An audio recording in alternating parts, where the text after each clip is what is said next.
नमस्कार। NIUS के DLED पाठ्यक्रम में आप सभी शिक्षार्थियों का स्वागत है। कोर्स 510 में आपके साथ आज मैं डॉक्टर जयन बालिया जम्मू केंद्रीय विश्वविद्यालय से चर्चा करेंगे आपके साथ आत्म वास्तवीकरण के लिए आत्म प्रतिबिंब अर्थात सेल्फ एक्चुअलाइजेशन के लिए सेल्फ रिफ्लेक्शन, विज्ञान शिक्षण से संबंधित और साथ ही साथ व्यक्तित्व जीवन में अन्वेषण कैसे उसका विकास किया जाए उसकी बात करेंगे। जब हम बात सेल्फ रिफ्लेक्शन की करते हैं जो कि वैज्ञानिक दृष्टिकोण का एक महत्वपूर्ण भाग है, महत्वपूर्ण घटक है और विज्ञान शिक्षण और अधिगम में इसका एक बहुत मुख्य भूमिका है। अध्यापकों का काम है, उनकी जिम्मेदारी है कि वो अपने कक्षा में, अपने अधिगम प्रक्रिया में प्रयास करें कि छात्र छात्राओं में वो सेल्फ रिफ्लेक्शन अर्थात जो आत्म एक प्रदर्शन है उसके अलग अलग आयामों को कैसे उसका विकास कर सकते हैं। तो पहले हम एक एक आयाम की बात आपसे करते हैं। आत्म जागरूकता, सेल्फ अवेयरनेस, आत्म नियमन, सेल्फ रेगुलेशन, आत्म सुधार, सेल्फ इम्प्रूवमेंट, आत्म सम्मान, सेल्फ रेस्पेक्ट, आत्म सक्षमता, सेल्फ एफिकेसी और अंत में आत्म वास्तवीकरण जिसको हम लोग सेल्फ एक्चुअलाइजेशन कहते हैं। शिक्षार्थियों, ये जितने आयाम की हम बात कर रहे हैं, आत्म प्रतिबिंब के विभिन्न आयामों की बात कर रहे हैं, यह आयामों में आपस में एक संबंध है। अध्यापक का ये एक दायित्व है कि इन सभी आयामों को वो अपनी रोज़मर्रा की शिक्षण गतिविधियों में, अधिगम गतिविधियों में इसको समावेश करे इसका, और इस तरह की गतिविधियाँ का आयोजन करे कक्षा में। ऐसे अपने अधिगम जो उसकी प्रणाली है उसको ऐसे निर्धारित करे, उसकी ऐसी योजना बनाए कि वो एक एक आयामों को, क्योंकि बहुत आवश्यक हैं बच्चों के अंदर वैज्ञानिक दृष्टिकोण के विकास के लिए, कि किस तरह से वो उनके अंदर आत्म जागरूकता, साथ ही साथ सेल्फ रेगुलेशन, आत्म नियमन, आत्म सुधार, आत्म सम्मान, आत्म सक्षमता और सेल्फ एक्चुअलाइजेशन, आत्म वास्तवीकरण के कौशल को कैसे विकसित कर सकते हैं। आइए विस्तार से इसके बारे में बात करते हैं। सर्वप्रथम शिक्षकों आपके साथ बात करना चाहेंगे आत्म जागरूकता की। जब हम आत्म जागरूकता की बात करते हैं, आत्म जागरूकता एक क्षमता है जिससे छात्र आत्मविश्लेषण कर पाता है तथा इसमें अपनी क्षमता, गुण, कमियां, दोष, धारणा, विचार, आदर्श, विश्वास, प्रतिसाद, प्रतिक्रियाएं, वृत्ति, भावनाएं और प्रेरणा को समझने की बात की जाती है। ये सभी चीज़ें इसमें सम्मिलित हैं। अध्यापक का दायित्व है कि वो जब कोई भी गतिविधि विज्ञान शिक्षण अधिगम से संबंधित करे तो बच्चों के अंदर इस क्षमता का विकास करने का प्रयास करें। बच्चे किसी भी गतिविधियों में हैं, इससे पहले बहुत सारे पाठ में आपके साथ 510 में ये डिस्कस किया गया है, इसकी चर्चा हुई है कि गणना कैसे करते हैं बच्चे, उसके साथ उसका अभिव्यक्ति कैसे करते हैं, उसको संप्रेषित कैसे करते हैं सूचनाओं की, विभिन्न इकाइयों का मापन कैसे करते हैं। उन गतिविधियों में जब छात्र छात्राएं सम्मिलित होते हैं तो कहीं ना कहीं साथ साथ आत्मविश्लेषण भी करते हैं। इस प्रकार आत्मविश्लेषण में छात्र दूसरे छात्रों द्वारा कैसा समझा जाता है यह भी सम्मिलित है। आत्मविश्लेषण छात्र के व्यवहार, प्रतिसाद और आचरण के आधार पर अन्य लोग उससे किस प्रकार प्रभावित होते हैं, ये भी बहुत आवश्यक है। इससे पहले भी हमने आपसे इस चीज़ की चर्चा की शिक्षकों कि विज्ञान एक सिर्फ विषय वस्तु ही नहीं है, विज्ञान जीवन का व्यवहार है। इसलिए आवश्यक है कि बच्चों के व्यवहार में वो वैज्ञानिक दृष्टिकोण का विकास हो और उसके लिए उनके व्यवहार में और उनके प्रतिसाद, उनके आचरण में दूसरे लोग उससे किस प्रकार प्रभावित होते हैं, इसका एक सेल्फ एनालिसिस, आत्मविश्लेषण ही आत्म जागरूकता की बात की जाती है। आत्म जागरूकता की हम जब बात करते हैं, यह मुख्यतः दो प्रकार का होता है। एक सार्वजनिक आत्म जागरूकता और दूसरा निजी आत्म जागरूकता।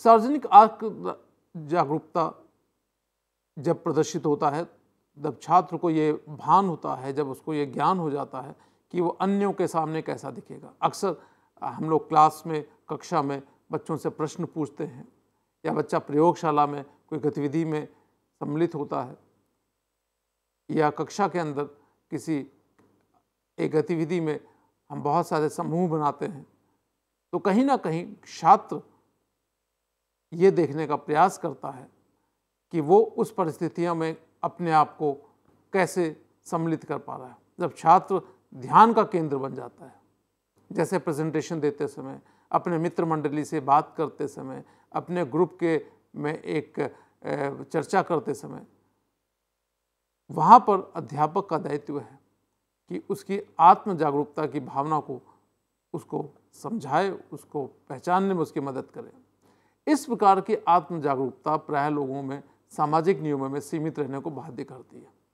जब हमें ये भान रहता है, हमें इस चीज़ का आभास रहता है कि कोई हमें देख रहा है, हमारा मूल्यांकन कर रहा है, तब हम प्रायः सामाजिक रूप से स्वीकार और इच्छित आचरण करने का प्रयास करते हैं, और वहाँ पर आत्म जागरूकता कहीं ना कहीं कुछ घटकों में सीमित हो जाती है। संक्षेप में हमारा सर्वोत्तम आचरण दर्शाते हैं जो संभवतः हमारे वास्तविक छात्रत्व का प्रतिबिंब ना हो। छात्र के बहुत सारे आचरण होते हैं, तो कहीं ना कहीं छात्र अपने आचरण को कहीं सीमित करने का प्रयास करता है। सार्वजनिक आत्म जागरूकता में मूल्यांकन का तनाव भी रहता है। इससे छात्र इस बात से व्यथित होते हैं, कई बार तनावग्रस्त भी हो सकते हैं, चिंतित भी हो जाते हैं कि वो लोग उन्हें किस तरह से देख रहे हैं, कैसा उसका अवलोकन कर रहे हैं। ये एक आत्म जागरूकता का एक प्रकार है। दूसरा प्रकार, जैसे मैंने आपसे बात की, निजी आत्म जागरूकता। यह तब होता है जब छात्र स्वयं के कुछ पहलुओं से अवगत तो होता है, किंतु केवल निजी स्तर पर। उदाहरण के लिए, वो अपना मुख दर्पण में देखता है, वो एक निजी आत्म जागरूकता का प्रकार है। जब किसी महत्वपूर्ण परीक्षा के लिए अध्ययन करना, उसके लिए भूल जाने पर हमारे में पेट दर्द होने लगती है, आप जिसे पसंद करते हैं उसे देखने पर हृदय में भावनाओं उठने का भान होना, ये सब निजी आत्म जागरूकता के उदाहरण हैं। अक्सर छात्र शिक्षक के बारे में और शिक्षक छात्र के बारे में ऐसा सोचता है। जैसे जैसे हम स्वयं के बारे में, अन्य हमें कैसा समझते हैं, यह अधिक जानने का प्रयास करते हैं, हम अपने गुण विशेषताओं के और अधिक पहलुओं से को बारीकी से सीखते हैं। इसलिए तब हम अपने स्वभाव दोषों को दूर करने की बेहतर स्थिति में होते हैं। यह हमारी शक्ति किसमें है, यह हम समझ पाते हैं। इसलिए एक अध्यापक का एक महत्वपूर्ण ये दायित्व है कि वो विज्ञान शिक्षण के अधिगम के किसी भी प्रक्रिया में बच्चों में, छात्रों में, छात्राओं में आत्म जागरूकता का कौशल, उनके अंदर उसका संज्ञान लेने का प्रयास करें। ये एक बहुत महत्वपूर्ण घटक है हमारे आत्म प्रतिबिंब यानी सेल्फ रिफ्लेक्शन का। आगे हम बात करते हैं कि स्वस्थ आत्मरूप जो भावनाएं होते हैं उसके लक्षण क्या क्या हैं। आत्मचेतना, आत्म जागरूकता कभी कभी भावात्मक परिपक्वता के संकेत भी देते हैं। छात्र को अपनी उपलब्धियों पर गर्व होता है, सामाजिक परिवेश में व्यस्तता का आनंद लेता है वो, और गलतियों के लिए क्षमा या गलतियों के लिए जिम्मेदारी लेता है। ऐसे कौशल जब हम बच्चों के अंदर विकसित करते हैं, ऐसी उनके अंदर व्यवहार विकसित करते हैं, तो वो बच्चा एक आत्म जागरूक की भावनाओं से पूरी तरह से परिपक्व माना जाता है। दूसरा जो घटक है वो बहुत महत्वपूर्ण है, वो है आत्म नियमन, सेल्फ रेगुलेशन। आत्म नियमन का तात्पर्य हमारे अपने व्यवहार को संगठित और परीक्षण या मॉनिटर करने की योग्यता से है। इससे पहले हमने आपसे आत्म जागरूकता की बात की। आत्म नियमन हम अपने व्यवहार को कैसे संगठित और कैसे मॉनिटर करते हैं, यही इसकी योग्यता, इसकी क्षमता, वो आत्म नियमन है। जिन लोगों में बाहरी पर्यावरण की मांगों के अनुसार अपने व्यवहार को परिवर्तन करने की क्षमता होती है, वो आत्म परीक्षण में उच्च माने जाते हैं। आवश्यकताओं और परितोषण को विलंबित अथवा आस्थगित करने के व्यवहार को सीखना ही आत्मनियंत्रण कहा जाता है। जब हमारी आवश्यकताएं हैं और उस आवश्यकताओं को हम लोग जब थोड़ी देर के लिए सस्पेंड करने की कोशिश करते हैं, वहाँ से अपने आप को बाहर निकालने की कोशिश करते हैं, वो आत्मनियंत्रण होता है। और ऐसे व्यवहार का विकास हमारे विज्ञान अधिगम शिक्षण की प्रक्रिया में बहुत मूल्य रखता है। हम जब कोई गतिविधि कक्षा में कराते हैं, चाहे वो प्रयोगशाला में कराते हैं, तो अध्यापक को इस चीज़ का ध्यान रखना है कि बच्चों में आत्म नियमन, क्योंकि ये एक साइंटिफिक इंक्वायरी, एक साइंटिफिक एटीट्यूड का एक महत्वपूर्ण घटक है। दीर्घावधि लक्ष्यों की संप्राप्ति में आत्मनियंत्रण एक महत्वपूर्ण भूमिका निभाता है। बच्चे आगे चलकर जब किसी एक भूमिका में आते हैं अपने जीवन में, भविष्य में, तो कहीं ना कहीं उनको ऐसे चैलेंजेस, ऐसे उनको स्थितियां होती हैं जहां पर उनको आत्मनियंत्रण की आवश्यकता होती है। और आत्मनियंत्रण आत्म नियमन से आता है। इसके लिए अध्यापक को ऐसे स्थितियों का प्रयोग कक्षा में, ऐसी स्थितियों का एक निरीक्षण अपनी कक्षा में करना चाहिए, ये बहुत आवश्यक है। इसके बाद हम बात करते हैं, देखिए आप चित्र में देख सकते हैं कि अध्यापक किस तरह से बच्चों को ये एक्टिविटी में इन्वॉल्व किया है और साथ ही साथ बच्चे अपना एक अपने आप में कैसे अपने आप को रेगुलेट करने की कोशिश कर रहे हैं, अपने आप में जागरूकता की कैसे वो एक अवलोकन कर रहे हैं, कैसे उसका विश्लेषण कर रहे हैं। और वह विज्ञान की कक्षा है। कक्षा का मतलब विज्ञान की कक्षा का आप सभी जानते हैं शिक्षकों की कक्षा का मतलब वो चार दीवारी में नहीं है। विज्ञान की कक्षा कहीं भी हो सकती है। आप देख सकते हैं चित्र में एक अध्यापक विज्ञान की कक्षा की किस स्थिति में ले रहा है और कैसे वो अलग अलग चीज़ों का ज्ञान देने की कोशिश कर रहा है। आइए आत्म सुधार की बात करते हैं। एक और महत्वपूर्ण घटक आत्म सुधार, जिसको हम लोग सेल्फ इम्प्रूवमेंट बोलते हैं। एक व्यापक और आधुनिक दृष्टिकोण से अनुशासन से हमारा मतलब है हमारे मन, शिष्टाचार व व्यवहार को सही आदतों के निर्माण और चरित्र के वास्तविक विकास का प्रशिक्षण दिया जाता है। विद्यालय में अनुशासन का मतलब डर के माहौल का अर्थ नहीं है, जहां छात्र को निश्चित रूप से पालन करना पड़ता है। आत्म सुधार बच्चा, छात्र, छात्राएं अपने अंदर खुद, क्योंकि वो स्थिति उसके कहीं ना कहीं आत्म नियमन से जुड़ी हुई है।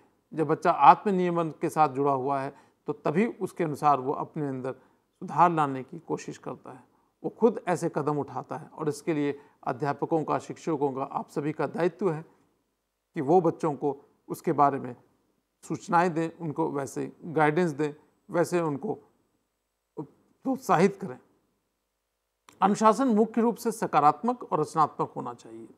यह रचनात्मक और सकारात्मक होना चाहिए क्योंकि रचनात्मक अनुशासन सही आदतों और व्यवहार से बच्चों के अंदर मानसिक, नैतिक और भावना वृद्धि में मदद करता है। यह एक संतुलित व्यक्तित्व विकसित करने में मदद कर सकता है। अनुशासन जीवन की बहुत खास अवस्था है और स्कूल में नियंत्रण स्थापित करने के लिए कानून और नियम आवश्यक हैं, परंतु हमारा प्रयास होना चाहिए कि हमारा जो गतिविधियां हों वो सेल्फ इम्प्रूवमेंट की तरफ, आत्म सुधार की तरफ ज़्यादा आधारित हों। इसके लिए अध्यापक को इस तरह की गतिविधियां करानी हैं, इस तरह का प्रयास करवाने हैं कि वो जो छात्र छात्राएँ हैं वो चाहे वो प्रयोगशाला में हो, चाहे कक्षा में हो, चाहे अध्यापक कोई एक एक्टिविटी करा रहा हो विज्ञान से संबंधित, उन एक्टिविटी में बच्चे अपने आप में किस तरह से सुधार लाने का प्रयास कर रहे हैं, अपने वैज्ञानिक गतिविधियों में कैसे सुधार लाने का प्रयास कर रहे हैं, उसके लिए अध्यापक को बहुत प्रयास कर रहे हैं। इसके बाद हम बात करते हैं आत्मसम्मान की। शिक्षकों, आपको ये समझना चाहिए कि आत्म जागरूकता, आत्मनियमन, आत्म सुधार और इसके बाद आत्मसम्मान, ये एक सभी घटक हैं हमारे आत्म प्रतिबिंब के। जैसा कि हमने आरंभ में आपके साथ बात की, आत्मसम्मान, सेल्फ रिस्पेक्ट, आत्मसम्मान हमारे आत्म का, हमारे सेल्फ का एक बहुत महत्वपूर्ण पक्ष है। व्यक्ति रूप में हम सदैव अपने मूल्य, मान और अपनी योग्यता के बारे में निर्णय या आकलन करते रहते हैं। व्यक्ति का अपने बारे में यह मूल्य निर्णय ही कहा जाता है। कुछ लोगों में आत्मसम्मान उच्च स्तर का, जबकि कुछ लोगों में आत्मसम्मान निम्न स्तर का पाया जाता है। किसी व्यक्ति के आत्मसम्मान का मूल्यांकन करने के लिए उस व्यक्ति में किस तरह के विविध प्रकार के कथन प्रस्तुत किए जाते हैं, ये बहुत महत्वपूर्ण है। अर्थात यदि बालक, बालिका या बताता या बताती है कि ये कथन उसके संदर्भ में सही है, तो उसका आत्मसम्मान उसके बालक बालिका की तुलना में अधिक होगा, जो यह बताता है कि यह कथन उसके बारे में सही नहीं है। बच्चों को आत्मविश्लेषण करने की एक प्रेरणा देने की आवश्यकता है। अध्ययनों से यह जानकारी प्राप्त हुई है कि 6 से 7 वर्ष तक के बच्चों में आत्मसम्मान 4 क्षेत्रों में निर्मित हो जाता है: शैक्षिक क्षमता, सामाजिक क्षमता, खेल संबंधित क्षमता और शारीरिक क्षमता। ये 4 क्षमताओं के क्षेत्र में निर्धारित होती है और बच्चा कहीं ना कहीं उससे संबंधित अपने सम्मान के उन आयामों को ढूंढने का प्रयास करता है। यहाँ उसको अध्यापक के एक एनकरेजमेंट की, उसके प्रोत्साहन की आवश्यकता होती है। इसके बाद हम बात करेंगे आपके साथ सेल्फ एफिकेसी की, आत्म सक्षमता की। आत्म सक्षमता हमारे आत्म का एक बहुत महत्वपूर्ण अंग है और हम लोग सब इसमें एक दूसरे से भिन्न होते हैं और ये भी विश्वास है कि इसमें से कुछ लोग जीवन परिणामों को स्वयं नियंत्रित कर सकते हैं और कुछ लोग ऐसे होते हैं जो जीवन के परिणामों को भाग्य, नियति तथा अन्य स्थिति कारकों द्वारा नियंत्रित करने को मानते हैं। उदाहरण के तौर पर, छात्र परीक्षा में उत्तीर्ण होता है और अनुत्तीर्ण होता है, कुछ भी उसका जो परिणाम होता है। कुछ छात्र इसको अपने साथ जोड़ने का प्रयास करते हैं, कुछ छात्र इसको अपने भाग्य, नियति और स्थिति कारकों द्वारा नियंत्रित करने का प्रयास करते हैं और इसमें ही उसकी आत्म सक्षमता की पहचान होती है। ऐसा एक व्यक्ति यदि विश्वास रखता है कि किसी स्थिति विशेष की मांगों अनुसार उसमें योग्यता है, व्यवहार करने की क्षमता है, तो उसमें उच्च आत्म सक्षमता होती है। आत्म सक्षमता की अवधारणा बेंडूरा के सामाजिक अध्ययन अधिगम सिद्धांत पर आधारित है। आप लोगों ने विस्तार में इसके बारे में अध्ययन जरूर किया होगा। तो आत्म सक्षमता की जो एक फिलॉसफी, एक अवधारणा है, वो बेंडूरा बहुत फेमस, हमारे प्रचलित एक वैज्ञानिक रहे हैं, हमारे मनोवैज्ञानिक रहे हैं। उन्होंने इसके बारे में विस्तार में चर्चा की है। इसके बाद हम बात करना चाहेंगे आपके साथ अंत में आत्म वास्तविकरण की। आत्म वास्तविकरण एक मानवीय मनोवैज्ञानिक सिद्धांत से, अवधारणा से विशेष रूप से आप लोगों ने सुना होगा, अब्राहम मास्लो, उसके सिद्धांत से दर्शाया गया है। ये हमारे अलग अलग स्तर हैं, अलग अलग स्टेजेस हैं। हमने आत्म जागरूकता से प्रारंभ किया, उसके बाद आत्म नियमन की बात की, आत्म सुधार की बात की, हमने फिर आपके साथ बात की कि किस तरह से हम अपने बारे में अपना विश्लेषण कर सकते हैं और कैसे अपने आप को रेगुलेट कर सकते हैं, और अंत में आत्म वास्तविकरण की हम बात कर रहे हैं। आत्म वास्तविकरण उच्चतम जरूरतों को पूरा करने के लिए व्यक्ति की वृद्धि का प्रतिनिधित्व करता है। जीवन में अर्थ के लिए विशेष रूप से कार्ल यूजर्स ने भी एक विकास की क्षमता को लागू करने के सिद्धांत का निर्माण किया, जिसका उद्देश्य असली स्वयं और आदर्श स्वयं को एकीकृत करने के उद्देश्य से पूरी तरह से कार्य करने वाले व्यक्ति को उदय की खेती करना का काम उन्होंने कहा कि वो कैसे अपने आप में अपना उदय कैसा विकास कर सकता है, जो उसका असली स्वयं है, जो उसका रियल सेल्फ है और उसका जो आइडियल सेल्फ है, उसको कैसे वो इंटीग्रेट कर सकता है, उसके लिए उसको प्रयास करते हैं। यहाँ पर एक अध्यापक की जिम्मेदारी है, उसका उत्तरदायित्व है कि वो बच्चों को पढ़ाते समय, विज्ञान का शिक्षण देते समय, उसके अधिगम जो प्रणाली है उसको निर्धारित करते समय इन सब चीज़ों का ख्याल रखें कि वो हर एक विषय से संबंधित जो उसकी गतिविधि है, हर एक उपविषय से संबंधित जो उसकी गतिविधि है, उसमें कहीं ना कहीं आत्म वास्तविकरण और आत्म उसका जो एक विश्वास है वो उसका विकास हो। तो आज शिक्षकों, हमने बात आपके साथ की कि किस तरह से अध्यापक छात्रों में या अध्यापिका छात्र छात्राओं में किस तरह से एक वैज्ञानिक दृष्टिकोण के लिए विभिन्न विभिन्न स्थितियों का प्रयोग ला सकता है, जिससे कि उसके अंदर एक वैज्ञानिक दृष्टिकोण का समुचित विकास हो सके। इसके बाद हम बात करेंगे आपके साथ व्यक्तित्व जीवन में अन्वेषण की। ये हमारा जो दैनिकचर्या है, बच्चों में अन्वेषण की भावनाओं का विकास कैसे हो, ये इसलिए अभी जो हमने आपके साथ चर्चा की उससे संबंधित है। बच्चों में वैज्ञानिक दृष्टिकोण, खोजी प्रवृत्ति के विकास और तथ्यों के प्रेक्षण, विश्लेषण आदि के विकास के लिए कक्ष में कौन कौन से तरीके अपनाए जा सकते हैं, इसकी बात की जाती है। विज्ञान में खोज और जिज्ञासा का महत्वपूर्ण स्थान है, जिसे एक सामान्य समस्या समाधान की प्रक्रिया के साथ तुलना करते समय समझा जा सकता है। समस्या समाधान और व खोज दोनों ही प्रक्रियाओं का प्रारंभ अवलोकन से होता है, अर्थात अध्यापक अवलोकन करते समय या जब छात्रों को अवलोकन की किसी गतिविधि में सम्मिलित करते समय इस चीज़ का खास ख्याल रखें कि बच्चे अपने खोजी प्रवृत्ति की तरफ अवश्य जाएं और ये उनके दैनिक जीवन में एक प्रवृत्ति बन जाए, एक आदत बन जाए कि वो हर चीज़ को अन्वेषण के आधार पर लेके चलें, जिसके आधार पर आगे की क्रियाविधि तय हो और अंत में समस्या का समाधान और नई खोज के साथ वो उस प्रयास में लगा रहे। इसके अलावा दोनों ही प्रक्रियाओं में प्रयास, सत्यापन और विश्लेषण एक महत्वपूर्ण भाग है। अगर जो दोनों प्रक्रियाएं हैं, खोज की और जिज्ञासा की, उसमें अगर प्रयास ना किया जाए और प्रयास करने के बाद सत्यापन करना बहुत आवश्यक है, उसके बाद विश्लेषण करना बहुत आवश्यक है, अन्यथा ये प्रक्रिया अपूर्ण रहती है। तो शिक्षकों, आज हमने आपसे बात की कि आत्म प्रतिबिंब जो है, सेल्फ रिफ्लेक्शन जो है, उसके लिए क्या आवश्यक है और उसके लिए उसके आयाम क्या क्या हैं और उससे हम कैसे बच्चों के अंदर आत्म वास्तविकरण, जिसको सेल्फ एक्चुअलाइजेशन बोलते हैं, वहाँ तक पहुँच सकते हैं। एक अध्यापक का, विज्ञान के अध्यापक का एक महत्वपूर्ण उत्तरदायित्व है कि कक्षा में उस तरह की गतिविधियाँ कराए जो सिर्फ पुस्तकों पर आधारित ना हो, जैसा कि हमारे राष्ट्रीय पाठ्यचर्या 2005 में भी उल्लेख किया गया है।